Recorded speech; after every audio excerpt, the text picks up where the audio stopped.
Hello, good morning everyone. Guys, today we will discuss the chapter first, crop production and management from class 8th. So guys, आपका crop production and management का मतलब क्या है? देखो, जब ये पूरा का पूरा आप समझ जाओगे तब आपको पता चलेगा कि एक्चुअल में हम पढ़ने क्या वाले हैं ना। क्योंकि जब तक हमें यही नहीं पता है कि हम क्या पढ़ेंगे, क्या हम आगे करने वाले हैं, कैसे हमारे क्वेश्चंस आएंगे, तब तक ये प्रॉब्लम रहती है। और बच्चों, इस चैप्टर को हमने समझना है, रटना नहीं है। क्योंकि समझ में आ गया तो वो लॉन्ग लाइफ हमारे दिमाग में रहता है ना। तो चलिए क्रॉप प्रोडक्शन और मैनेजमेंट को समझते हैं। सबसे पहले आप खुद देखो कि आपके घरों के अंदर आपके पापा मम्मी खेती करते हैं, है ना। तो जो खेती की जाती है वही आपका होता है क्रॉप प्रोडक्शन, है ना। और उसमें जो कई विभिन्न प्रकार की कुछ जो एक्टिविटीज होती हैं जो खेत के अंदर आप करते हैं, ठीक है, जैसे निराई गुड़ाई यानी कि जो वीड को रिमूव करते हैं, हार्वेस्टिंग करते हैं, उसकी बुआई करते हैं, ये सारे के सारे क्या आते हैं आपके मैनेजमेंट आता है ना।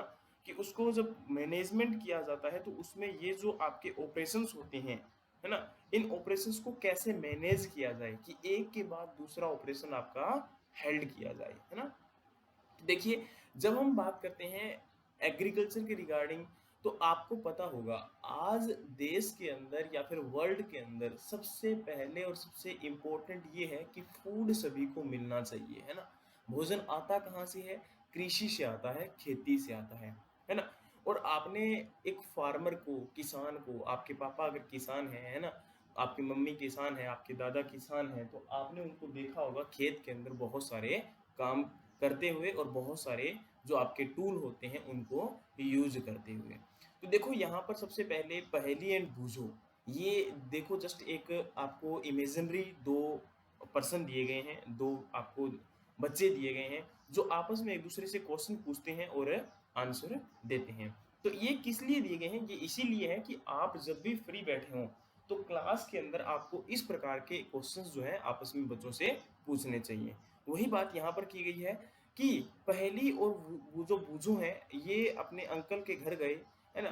तो इन्होंने क्या देखा समर वेकेशन के दौरान कि उनके वहां पर खुरपी, सिक्कल, सोवेल, प्लो, ये सारे के सारे जो है फील्ड के अंदर पड़े हुए थे, खेत में पड़े हुए थे। खुरपी आप जानते होंगे, सिक्कल यानी कि दराती आप जानते होंगे ना, जो खेत के अंदर काटने के लिए, फसलों को काटने के लिए आप जो है सिकल को यूज करते हो। शोवल, प्लो, प्लो जो है वो आप ट्रैक्टर के पीछे भी यूज करते हो। और जो आपके एनिमल ड्रोन प्लो होता है, यानी कि जो एनिमल यानी कि बेल के द्वारा जो प्लो खींचा जाता है उसको भी यूज किया जाता है ना। तो अब यहाँ पर क्या है कि I want to know where and how we use these tool. अब इस जो पहेली ने अब यहाँ पर बूझो ने क्वेश्चन पूछा कि जो ये टूल है वो कैसे यूज होते हैं, इनको कैसे यूज कर सकते हैं। तो आपको पता होना चाहिए कि जब भी हम बात करते हैं कि एक्चुअली फील्ड के अंदर जब हम काम करते हैं तो डिफरेंट ऑपरेशंस के लिए डिफरेंट टाइप ऑफ टूल या इम्प्लीमेंट यूज किए जाते हैं, है ना। और आपको पता होगा कि आपकी बॉडी या फिर प्लांट एनिमल जितने भी हैं, ये सारे के सारे रेस्पायरेशन करते हैं। रेस्पायरेशन का मतलब क्या होता है कि आपका फूड सबसे पहले आपकी बॉडी के अंदर जाएगा, जाने के बाद उसका डाइजेशन होगा, डाइजेशन होने के बाद रेस्पायरेशन, रेस्पायरेशन का मतलब क्या होता है कि वो जो फूड आपका डाइजेस्ट हुआ है उसमें से जो एनर्जी निकली है वो ब्लड के साथ क्या होगी, मिक्स होगी, और तभी आपकी बॉडी जो है प्रॉपर्ली वर्क करती है। और आपकी ब्लड के अंदर जो ऑक्सीजन होती है वो इन्वॉल्व हो जाती है। जब आप सांस लेते हो तो ऑक्सीजन लेते हो और कार्बन डाइऑक्साइड क्या करते हो, छोड़ते हो, है ना। केवल कार्बन डाइऑक्साइड को छोड़ना और ऑक्सीजन को लेना इतना ब्रीदिंग होता है, लेकिन रेस्पिरेशन का मतलब क्या होता है कि वो जो ऑक्सीजन आपने ली उसका ब्लड के अंदर यूटिलाइजेशन हुआ, वो आपका क्या होता है, रेस्पिरेशन होता है, रेस्पिरेशन प्रोसेस बोलते हैं। नेक्स्ट आपका एक्सक्रीशन। एक्सक्रीशन का मतलब क्या होता है, आपका जो आप निकाल देते हो वेस्ट मटेरियल, है ना, वो आपका क्या होता है, यहाँ पर एक्सक्रीशन होता है। समझ में आई ये बात आपको? नेक्स्ट जब मैं बात करता हूं तो एग्रीकल्चर प्रैक्टिस यानी कि एग्रीकल्चर की शुरुआत कैसे हुई। तो आपको पता होना चाहिए कि 10,000 साल पहले लोग जो थे वो क्या थे, नोमेडिक थे। नोमेडिक का मतलब क्या होता है यहाँ पर, नोमेडिक का मतलब ये होता है कि घूमतू। आपको पता होगा पहले लोग क्या करते थे, एक स्थान से दूसरे स्थान पर घूमते रहते थे, कहीं इधर उधर जाते रहते थे, है ना। तो घूमतू का मतलब क्या था कि वो लोग एक जगह टिक कर नहीं बैठते थे, खेती करते थे, लेकिन खेती नहीं करते थे, एक जानवरों को मारकर उनको ही खाते थे या उनसे ही अपना भोजन लेते थे, है ना? उसके बाद जो है धीरे-धीरे क्रॉप को प्रोडक्शन जो था वो स्टार्ट हुआ, एग्रीकल्चर प्रोडक्शन स्टार्ट हुआ, है ना? उसमें आपके फूड को, क्योंकि अब जो इंसान था उसको पता लग गया था कि एग्रीकल्चर जो क्रॉप होती हैं उनको, व्हीट को, राइस को, है ना? इनको प्रोड्यूस किया जा सकता है, इनको ग्रो करवाया जा सकता है। और अब आपको पता होना चाहिए कि क्रॉप का मतलब क्या होता है। जब एक ही स्थान पर एक बड़े स्केल के ऊपर आपकी बहुत सारे एक ही प्रकार के प्लांट को, पौधों को जब ग्रो करवाया जाता है तो उसे आप क्या बोलते हो? क्रॉप बोलते हो। समझ में आई ये बात आपको? नेक्स्ट आपका अगर मैं बात करूं तो आपको पता होगा फील्ड के अंदर जैसे आप व्हीट के, गेहूं के बहुत सारे पौधे एक साथ में ग्रो करवा रहे हो तो वो आपका क्या है? व्हीट क्रॉप है ना? और भी आपकी बहुत सारी क्रॉप जैसे वेजिटेबल क्रॉप, सीरियल्स क्रॉप, आपकी फ्रूट क्रॉप, है ना? तो इनको ग्रो करवाया जाता है और उनको क्लासिफाई उनके सीजन के बेसिस पर भी उनको डिवाइड किया जाता है। दूसरा, उनको आपको पता होगा हर एक क्रॉप को हर एक एरिया में नहीं लगाया जा सकता। जो ठंडे इलाके की क्रॉप होती है उनको ठंडे इलाके में लगाया जाता है और ठंडे मौसम में लगाया जाता है, और जो गर्म इलाके की या गर्म आपके तापमान में जो क्रॉप ग्रो करवाई जाती है उन्हें गर्म तापमान में ही ग्रो करवाया जाता है ना? तो इसी के बेस पे आपके सीजन के बेस पे दो सीजन आपके डिवाइड किए गए। मेनली 3 सीजन भी होते हैं लेकिन दो मेन सीजन आपके होते हैं, है ना? दो मेन सीजन कौन-कौन से हैं? खरीफ और रबी सीजन। खरीफ और रबी सीजन। खरीफ सीजन क्या होता है? समर सीजन होता है। देखो मैंने अभी आपको बोला कि दो सीजन होते हैं, एक खरीफ और दूसरा आपका क्या होता है यहाँ पर? रबी सीजन, है ना? तो खरीफ सीजन क्या होता है? इसके अंदर ये आपका जून से लेके जो सितंबर तक, जैसे आप जो है गेहूं काट रहे हो, है ना? तो अब आपका क्या होगा? आपका जो है वहां पर धान लगाया जाएगा, मेज यानी कि मक्का लगाया जाएगा, सोयाबीन लगाया जाएगा, ग्राउंडनट लगाया जाएगा, कॉटन लगाया जाएगा। तो ये जो गर्मियों की क्रॉप होती हैं, है ना? इनको आप क्या बोलते हो? खरीफ क्रॉप बोलते हो। और रबी क्रॉप क्या होती है? जो विंटर सीजन में, जो आपकी सर्दियों के अंदर लगाई जाती है, वो जो अक्टूबर से लेके मार्च तक जिसे ग्रो करवाया जाता है, जैसे व्हीट, ग्राम यानी कि चना, पी, मटर, मस्टर्ड, सरसों, है ना? तो ये आपकी क्या होती है? इन क्रॉप्स को लगाया जाता है और उसी के अकॉर्डिंग आपकी पल्सेस और वेजिटेबल क्रॉप जो होती हैं उन्हें भी लगाया जाता है। नेक्स्ट है basic practices of crop production. आपके बेसिक प्रैक्टिसेस क्या है क्रॉप प्रोडक्शन? यानी कि अब देखो, सबसे पहले क्रॉप प्रोडक्शन करने से पहले हमें क्या देखना पड़ता है कि उस क्रॉप को पर्टिकुलर उस टेम्परेचर में लगाया जा सकता है या नहीं लगाया जा सकता, क्योंकि आपको पता होगा बहुत सारी क्रॉप को आप जो है हर एक एरिया के अंदर नहीं लगा सकते हो। बहुत सारी क्रॉप को आप हर एक एरिया के अंदर नहीं लगा सकते हो। जैसे अगर बात की जाए पेडी को, यानी कि धान को आप कभी भी विंटर सीजन में नहीं लगवा सकते। क्यों? क्योंकि उसको जो तापमान की रिक्वायरमेंट होती है, जो आपकी एनवायरमेंटल कंडीशंस की रिक्वायरमेंट होती है जिसमें उसको ग्रो करवाया जा सकता है, वो आपकी गर्मियों के सीजन में ही उसको मिल सकता है। तभी उसको जो है आपका गर्मियों में मिलता है। दूसरा, आपका पेडी जो है वो आपका वाटर रिक्वायरमेंट ज्यादा होता है। और आपको भी पता होगा गर्मियों के दौरान आपका जब जुलाई अगस्त का टाइम आता है उस समय बारिश का मौसम होता है, और बारिश का मौसम यानी कि रेनी सीजन होने के कारण वहां पर उसको पानी अच्छे से मिल जाता है। क्योंकि आपने देखा होगा धान को जब लगाया जाता है तो उसको पानी बहुत अधिक मात्रा में दिया जाता है ना? तो पानी जब उसको अधिक मात्रा में रिक्वायरमेंट है तो पानी अधिक उसको दिया जाएगा, है ना? तो इसलिए उसी के अकॉर्डिंग उसको जो है अलग अलग टाइम पीरियड में लगाया जाता है। नेक्स्ट है, जब एग्रीकल्चर प्रैक्टिसेस की बात आती है तो आप फील्ड में क्या क्या करते हो? सबसे पहले आप क्या करते हो? Preparation of soil. आप लैंड को प्रिपेयर करते हो, सॉइल को अच्छे से निराई और गुड़ाई करते हो, उस सॉइल के अंदर आप उसको लूज करने का काम करते हो। आगे समझते हैं कैसे। दूसरा आप करते हो सोइंग। सोइंग मतलब बुआई जो करते हो आप, है ना?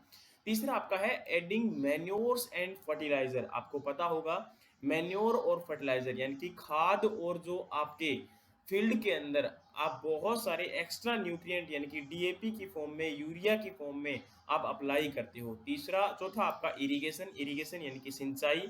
Protect from weed. वीड को रिमूव करना, यानी कि जो एक्स्ट्रा आपके पौधे होते हैं जिनको आप नहीं चाहते कि फील्ड में आए, वो अगर पौधे अगर खेत में आ जाते हैं तो उनको आप जो रिमूव करते हो, उनको बाहर निकालते हो, वो उससे बचाना होता है। कैसे? आगे देखेंगे। हार्वेस्टिंग। हार्वेस्टिंग मतलब फसलों को काटना, और स्टोरेज मतलब काट कर जो फसलों को आप घर के अंदर स्टोर करते हो, वहां पर उसको सेव करते हो। नेक्स्ट है प्रिपरेशन ऑफ सोइल। देखो प्रिपरेशन ऑफ सोइल का मतलब क्या होता है? प्रिपरेशन ऑफ सोइल का मतलब है कि फील्ड के अंदर जो मिट्टी है उस मिट्टी को प्रिपेयर किया जाए। आपने देखा होगा जब आपकी फसलों की बुआई की जाती है तो बुआई करने से पहले फसलों आप जो फील्ड को आप खेत को अच्छे से जुताई करते हो, है ना? उस जुताई जब की जाती है तो उसमें पहले आप प्लो को यूज करते हो। प्लो अब आपका पहले तो जो आपके पुराने जमाने में क्या होता था, कॉन्ट्री प्लो। कॉन्ट्री प्लो का मतलब क्या था? देसी प्लो, देसी हल का प्रयोग करते थे। आजकल जो है वो आपके मोल्ड बोर्ड प्लो, आपके डिस्क प्लो, यानी कि कई प्रकार के आपने देखे होंगे फील्ड के अंदर जिनको यूज किया जाता है। उसके बाद जो है फील्ड के अंदर बहुत सारे कल्टीवेटर वगैरह हल जिनको आप बोलते हो उनको यूज किया जाता है ना? उसके बाद आप फील्ड के अंदर एक सुहागा जिसे आप बोलते हो या फिर आप बोल सकते हो जिससे आप लेवलर की बात करते हो, तो उस लेवलर से क्या किया जाता है? फील्ड को लेवल किया जाता है और उस लेवल करने के बाद फील्ड के अंदर आप क्या करते हो? फसलों की बुआई करते हो। तो यही आपका क्या कहलाता है? प्रिपरेशन ऑफ सोइल, है ना? कि सोइल को प्रिपेयर अच्छे से करना। और सोइल को प्रिपेयर क्यों किया जाता है? क्योंकि सोइल के अंदर बहुत सारे जो माइक्रो ऑर्गेनिजम्स होते हैं, है ना?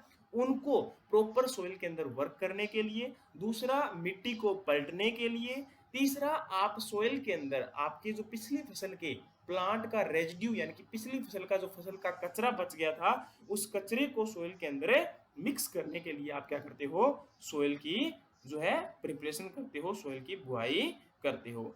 आगे क्या होगा कि जब सोइल को लूज करने से, अब क्योंकि आपको पता होगा पौधे आपके सोइल के अंदर ही ग्रो करते हैं और सोइल के अंदर क्या होगा जब न्यूट्रिएंट कंटेंट आपका प्रॉपर मिलेगा, क्योंकि सोइल ही ऐसा आपका एक मात्र साधन है जहां से आपके प्लांट को, पौधों को रूट के द्वारा, आपको पता होगा प्लांट ऊपर होता है, नीचे रूट होती हैं, जड़ें होती हैं। ये जड़ें क्या करती हैं? पौधे की जड़ें नीचे से न्यूट्रिएंट को एब्जॉर्ब करती हैं। न्यूट्रिएंट को एब्जॉर्ब जब होकर वो क्या होंगे? आपके प्लांट जो है वो भोजन बनाने का काम करता है लाइट की प्रेजेंस में। आपको पता होगा जो लाइट की प्रेजेंस में प्लांट यानी कि पौधा जो भोजन बनाता है उस प्रक्रिया को आप क्या बोलते हो? प्रकाश संश्लेषण प्रक्रिया बोलते हो, है ना? तो मिट्टी को पलटना या मिट्टी को लूज करना, मिट्टी की गुड़ाई करना, वो क्या कहलाता है? आपका टिलिंग या फिर प्लोइंग कहलाता है, जिसे आप टिलेज भी बोलते हो। क्या बोलते हो? TILLAGE। ये आपका क्या होता है? टिलेज, है ना? तो ये आपका क्या होता है? सोइल को लूज करना, सोइल को जो है पलटना।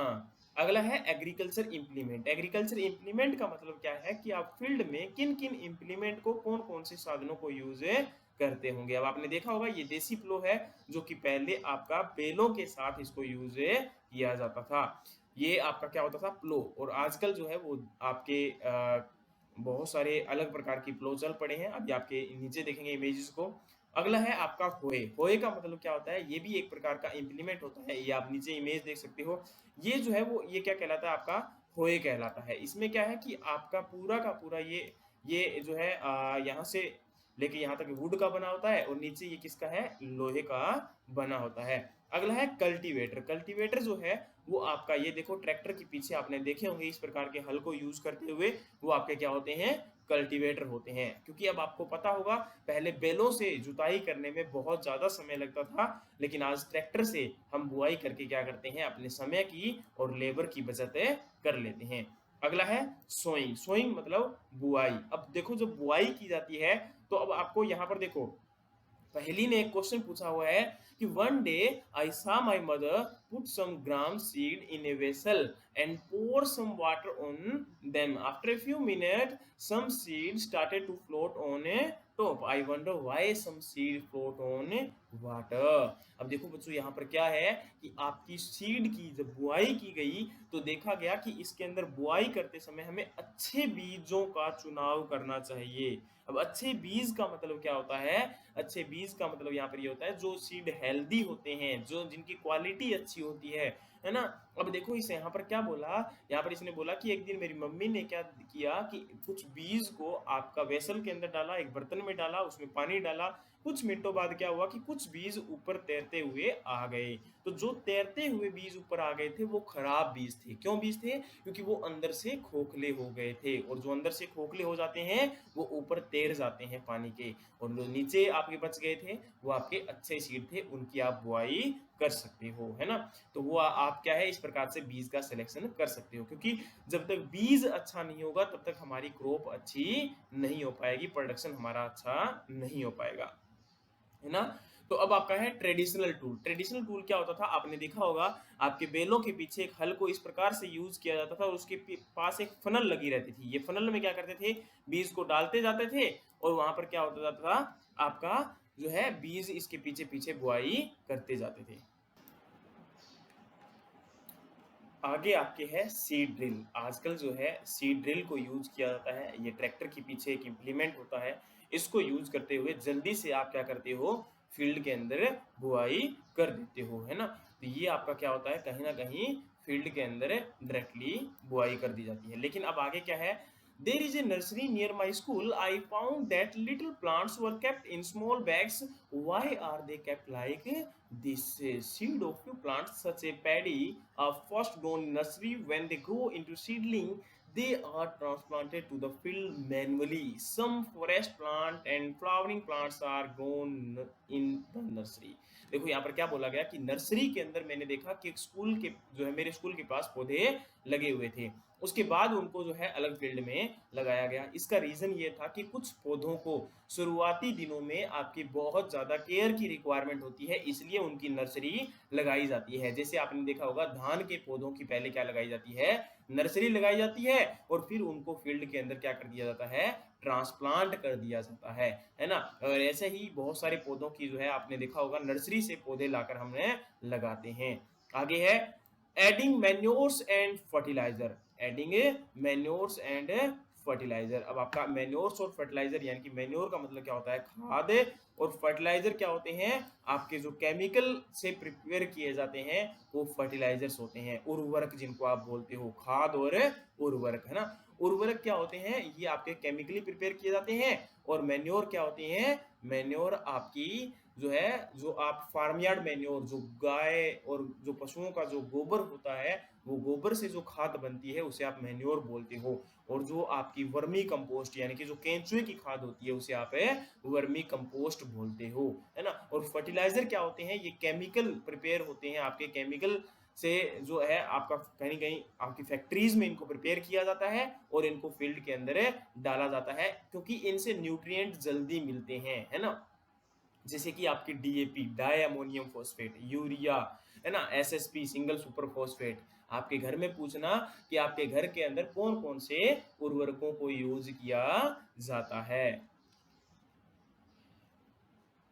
तो आगे बच्चों ये देखो, यहाँ पर एक्सपेरिमेंट किया गया था। एक्सपेरिमेंट में क्या था, 3 आपके बर्तन लिए गए, जिसमें क्या था, एक बर्तन में कोई भी केमिकल नहीं डाला गया, एक में फर्टिलाइजर डाले गए, एक में मैन्योर डाली गई। तो मैन्योर और फर्टिलाइजर जिसमें डाली गई थी उनमें आपके प्लांट अच्छे खड़े थे, और जिसमें फर्टिलाइजर डाले गए थे उसमें और अच्छे खड़े थे। उसका रीजन ये था क्योंकि फर्टिलाइजर एकदम से ज्यादा न्यूट्रिएंट प्रोवाइड करवाने का काम करता है ना? तो ये देखो, मैंने अभी आपको एग्जांपल बताए थे, यूरिया, अमोनियम सल्फेट, है ना, आपके सुपर फॉस्फेट, पोटास, एनपीके, है ना, ये सारे के सारे क्या होते हैं, नाइट्रोजन, फास्फोरस, पोटास जो है, ये आपके क्या होते हैं, इसे आप प्रोवाइड करवाते हो।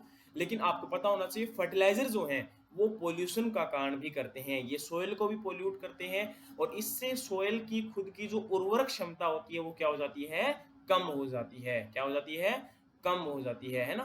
तो आपके इसको जो है कहीं ना कहीं मेंटेन करने के लिए आपको क्या करना चाहिए, क्रॉप रोटेशन करना चाहिए। क्रॉप रोटेशन का मतलब क्या होता है कि एक बार फील्ड में लेग्यूम क्रॉप, यानी कि जो दलहनी फसलें होती हैं उनको लगाया जाए, और दूसरी बार किसी आपकी दूसरी फूड ग्रेन क्रॉप को लगा सकते हो। और आप दलहनी फसलों को, या फिर लेग्यूम क्रॉप, लेग्यूम का मतलब क्या होता है, जिन फसलों के जड़ों के अंदर नोड्यूल प्रेजेंट होते हैं, और वो नोड्यूल क्या करते हैं, नाइट्रोजन फिक्सेशन का काम करते हैं। यानी कि जो एनवायरनमेंट में आपको पता होगा 78% नाइट्रोजन है, उसको फिक्स करने का काम कौन करते हैं, उस नोड्यूल करते हैं, जो रूट के अंदर प्रेजेंट होते हैं। लेकिन रूट के अंदर भी नोड्यूल में राइजोबियम बैक्टीरिया प्रेजेंट होते हैं, जो कि आपकी सोइल के अंदर नाइट्रोजन को फिक्स करने का काम करते हैं, नोड्यूल के द्वारा आपकी लेग्यूमिनस प्लांट के अंदर जो प्रेजेंट होते हैं। समझ में आया बच्चों यहाँ तक? आगे है difference between fertiliser and manure. Fertiliser और मैन्योर में डिफरेंस क्या है, उर्वरक और खाद में क्या डिफरेंस होता है।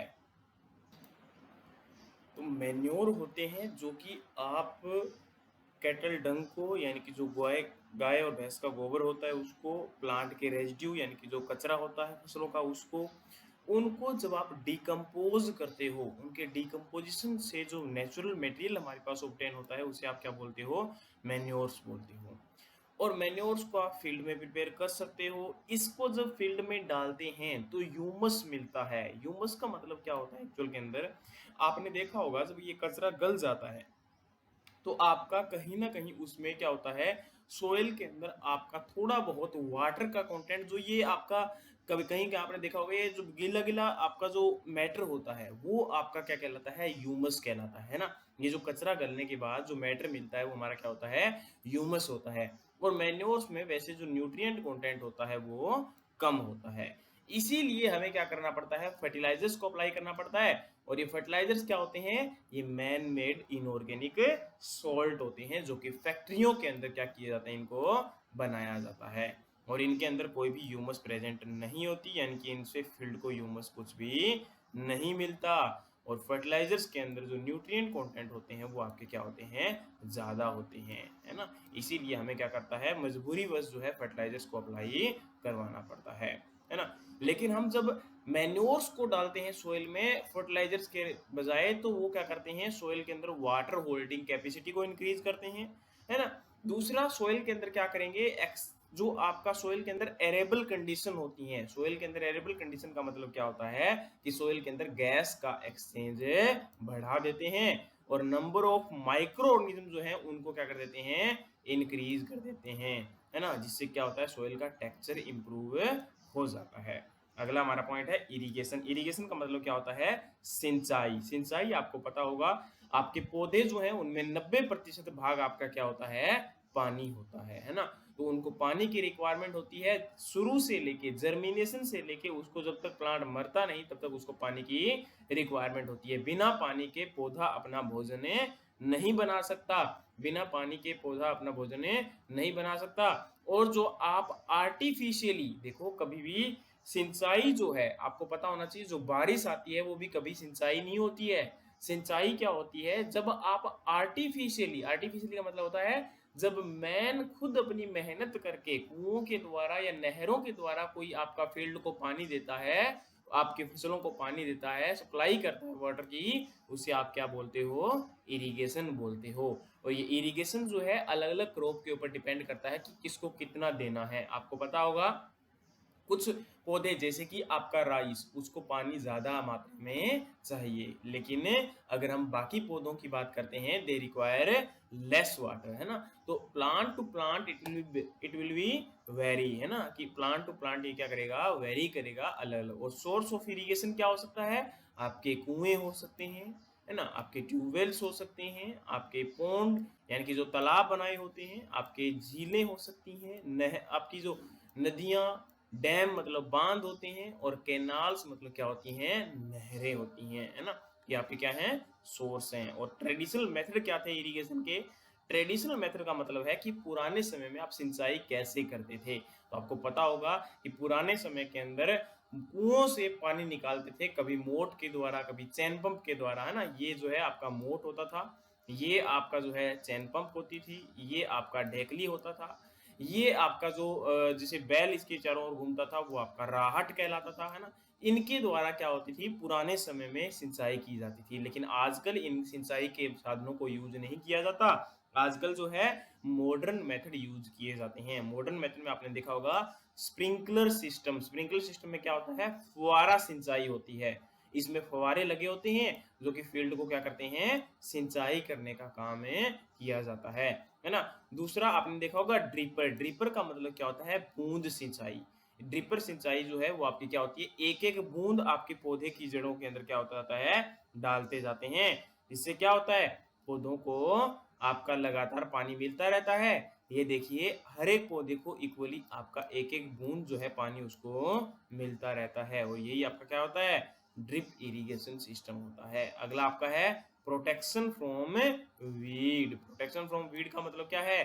खरपतवार से आप फील्ड को कैसे बचाओगे। तो खरपतवार से क्या होता है कि आप फील्ड में या तो मैनुअली का मतलब क्या होता है एक्चुअल के अंदर, कि आदमी खुद वहां पर क्या करता है, उसकी खेत से वीड को रिमूव करता है। जो आपके खरपतवार होते हैं उनको क्या करता है, अलग उनको फील्ड में से निकाल के बाहर फेंक देता है। वीड एक्चुअल में कोई भी अनवांटेड मतलब जिसको आप नहीं चाहते थे कि वो फील्ड में आए, लेकिन वो फिर भी फील्ड में आ जाता है, तो उसे आप क्या बोलते हो? वीड बोलते हो, है ना। उस वीड को रिमूव करना, उसके लिए आप जो है या तो फील्ड को कटिंग करते हो, खुरपी के द्वारा निकालते हो, या फिर आप जो है फील्ड के अंदर केमिकल अप्लाई करते हो। ये केमिकल क्या कहलाते हैं आपके? वीडीसाइड या हर्बिसाइड बोलते हैं। वीडीसाइड या इनको क्या बोलते हैं? हर्बिसाइड।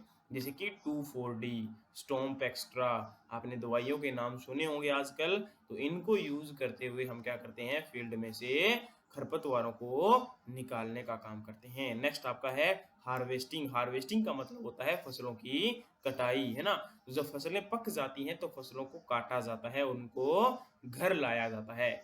आमतौर पर फसलें जो होती हैं वो 3 से 4 महीने के बाद फसलें पक जाती हैं, और उनको दांती यानी कि सिक्कल की मदद से, या फिर आजकल जो है कंबाइन आपने देखा होगा, है ना, कंबाइन से जो है उनको निकाला जाता है। और जब दराती से यानी कि सिक्कल से काटा जाता है तो पहले काटा जाएगा, फिर उनको जो है अलग किया जाता है। किस प्रोसेस के द्वारा?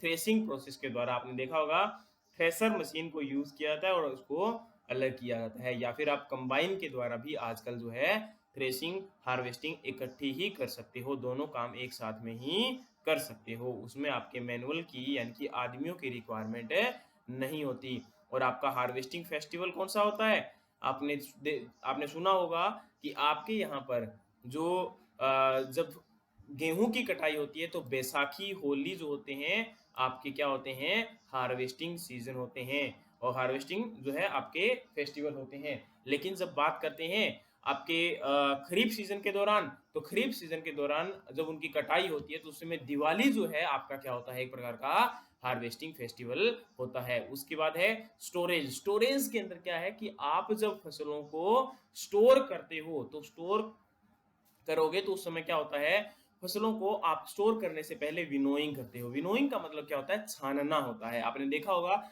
बहुत सारे जो ग्रेन यानी कि आपका जो दाना होता है, आपके ग्रेन्स होते हैं उनको, और जो कचरा बच जाता है उसको अलग किया जाता है। और स्टोरेज में क्या किया जाएगा? स्टोरेज के अंदर आप उनकी क्या करते हो? स्टोर करते हो, उनको सेव करते हो, आप उनको बचा कर रखते हो। ग्रेन्स को प्रॉपरली ड्राई करके पहले उनको सुखाया जाता है, और उनको सुखाने के बाद उनको क्या किया जाता है? स्टोर किया जाता है बड़े बड़े आपके टैंक के अंदर। आपने देखा होगा आयरन के ड्रम बने होते हैं, लोहे के ड्रम बने होते हैं, और उन ड्रम में आप क्या कर देते हो? स्टोरेज कर देते हो, है ना। तो ये आपके जो है बड़ी बड़ी स्टोरेज हाउस के अंदर जो है आपने देखा होगा बोरियों के अंदर भर के जो है यहाँ पर है स्टोरेज किया जाता है। और जब स्टोरेज किया जाता है तो वहां पर या तो ये सिलोज में होते हैं या ग्रेनरी में होते हैं। ये सिलोज या ग्रेनरी जो है वो आपके अलग अलग सिस्टम होते हैं, ठीक है। तो यहाँ पर ये चीजें देखनी पड़ेगी कि इनके अंदर आपका जो ग्रेन्स को स्टोर किया जाएगा वहां पर आपके अलग अलग पेस्ट और इंसेक्ट जो होते हैं उनको वहां पर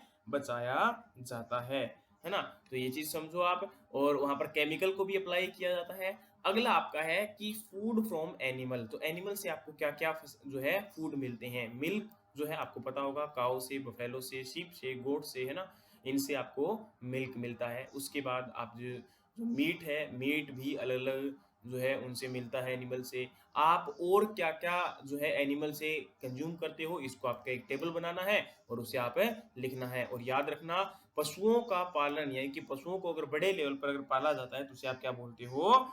पशुपालन बोलते हो, एनिमल हस्बेंड्री बोलते हो। तो यहाँ तक बच्चों समझ में आया? ये हमारा क्या था पूरा का पूरा एग्रीकल्चर जो मैनेजमेंट या क्रॉप प्रोडक्शन या फिर आपका क्या था? मैनेजमेंट था। यहाँ पर एग्रीकल्चर प्रैक्टिस आपकी क्या हो सकती है? एग्रीकल्चर प्रैक्टिस जो मैंने आपको अभी समझाया ये सारी की सारी क्या थी? एग्रीकल्चर प्रैक्टिस थी। एनिमल हस्बेंड्री का मतलब क्या था? आपके पशुपालन करना। क्रॉप का मतलब क्या होता है? जब एक ही प्रकार के पौधे जो एक साथ में ग्रो करवाए जाते हैं उन्हें आप क्या बोलते हो? क्रॉप बोलते हो, है ना। फर्टिलाइजर क्या होता है? ये आपके उर्वरक होते हैं जो कि आर्टिफिशियली जो ह्यूमन बीइंग प्रिपेयर करता है। उसके बाद ग्रेनरी क्या होते हैं? ग्रेनरी वो होते हैं जहाँ पर ग्रेन को स्टोर किया जाता है। हार्वेस्टिंग क्या होता है? फसलों की कटाई को आप हार्वेस्टिंग बोलते हो। इरिगेशन क्या होता है? सिंचाई आपकी क्या होती है? इरिगेशन होती है। खरीफ क्या होती है? खरीफ फसलें होती हैं जो कि बारिश के मौसम में यानी कि गर्मियों के सीजन में जो लगाई जाती है। मैन्योर क्या होती हैं? जो आपकी खाद तैयार की जाती है। प्लो क्या होता है? लो आपका जो है आपने टिलेज ऑपरेशन के लिए जो फसलों की आपकी बुआई से पहले आप जो फील्ड को प्रिपेयर करते हो, आप टिलेज करते हो, वो किससे करते हो? प्लो से करते हो। रबी जो है आपकी सर्दियों के अंदर विंटर सीजन में जो क्रॉप लगाई जाती हैं वो रबी क्रॉप्स होती हैं, है ना? आपकी सीड क्या होता है? आपका सीड बीज होता है जो कि लगाया जाता है। सीलो भी क्या होता है? ये स्टोरेज के लिए ही आपका सिस्टम बना होता है ना, उसके अंदर आप स्टोर करते हो। ये बर्तन टाइप एक जो है विसल्स बने होती हैं, है ना? उनको आप सीलो बोलते हो। सोइंग क्या होती है? सोइंग बुआई होती है। स्टोरेज यानी कि फसलों को बचा कर रखना या स्टोर करना। थ्रेसिंग क्या होती है? उनको निकालना। वीड क्या होता है? आपका जो खरपतवार होते हैं उन्हें वीड बोलते हो। और वीडीसाइड जो खरपतवार को काटने में, खरपतवार को खत्म करने में जो हेल्प करते हैं केमिकल, उन केमिकल को आप क्या बोलते हो? वीडीसाइड बोलते हो। और आपका क्या होता है? विनोइंग। विनोइंग मतलब मैंने आपको बताया था जब ग्रेन्स को उस कचरे से जो आपका फसल का कचरा होता है उससे अलग किया जाता है तो उसे आप क्या बोलते हो? विनोइंग बोलते हो। और जो आपको समझाया गया है उसी के बेसिस पर ये सारे के सारे प्रश्न उत्तर आपके दिए गए हैं। वो इन प्रश्न उत्तर को आप अच्छे से कर लेना। अगर कहीं भी कोई समस्या आती है तो आप क्वेश्चन से पूछ सकते हो। ओके बच्चों, मिलते हैं अगली क्लास में अगले टॉपिक के साथ। Thank you so much.